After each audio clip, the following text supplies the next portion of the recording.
Hello, welcome back សួស្តីអ្នកនរគ្នាថ្ងៃនេះយើងចេញមកត្រីទៀតហើយថ្ងៃនេះយើងមកខាងផ្លែល្បឿនលឿនម្ដងនៅយើងមកទស្សនាមួយរបស់យើងថាថ្ងៃហ្នឹងមានអ្នកណាគេចូលរួមខ្លះចឹងខាងនេះមានគ្នានួន5នាក់ផងដែរយើងនឹងចាប់ផ្ដើមចេញមកទៅទាំងអស់គ្នាចឹងបន្ទាប់ពីធ្វើដំណើរអស់រយៈពេល40នាទីឥឡូវយើងមកចុះនៅខាងច្រកកាយទៅចឹង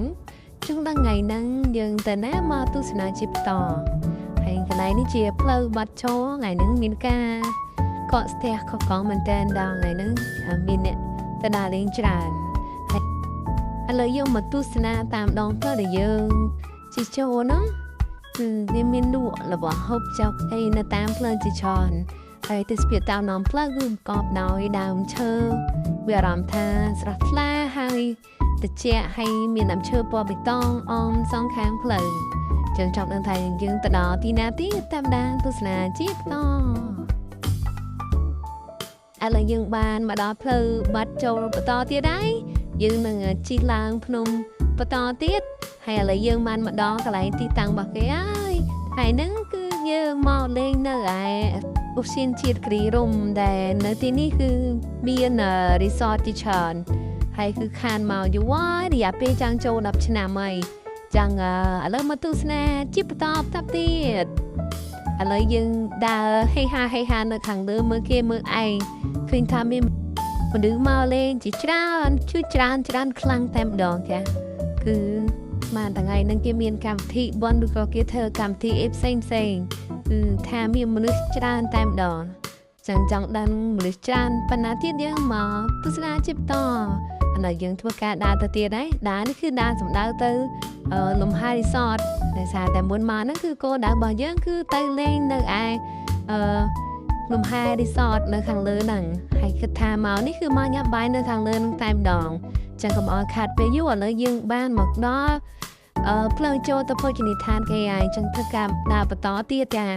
ចឹងដើរមកដល់លើនេះមានអារម្មណ៍ថាស្រស់ស្រាយស្រស់ថ្លាខ្យល់ត្រជាក់បាន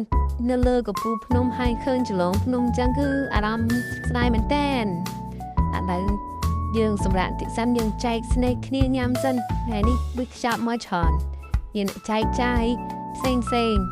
ហើយអង្គុយចាំមកស្ទុះសិនតិចទៀតចាំយើងធ្វើការអនដើមហូបចឹងយើងញ៉ាំអាហារកាពីខ្ពុកលេងសិនឥឡូវបន្ទាប់ពីចាំហូបមកស្ទុះហើយគឺថាគេលើកមកម្ដងតិចហើយចឹងថ្ងៃនេះគឺយើងមានសូវីពិសេសមែនតើគឺមានអ្នកបក់រុយឲ្យព្រោះនៅនោះគឺសពរុយខ្លាំងមែនតើតែក៏ចាំគេដុតអកលលេងរុយផងដែរតែថ្ងៃនេះបានហូបចេញមកចំនួន5មុខមានមាន់ដុតត្រីពងក៏ដូចជាជូរគ្រឿងជ្រូកព្រៃ